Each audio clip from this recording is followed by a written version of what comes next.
times parenthesis 8 minus 6 plus 49 divided 7. So how do you solve this? First we will solve parenthesis as per PEMDAS. So parenthesis first, then exponent. In this question we have no exponent. Then we have multiplication, division, addition, subtraction.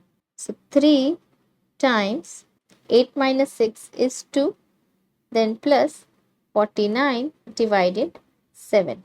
Now after parenthesis we need to solve multiplication, division, and then addition, subtraction.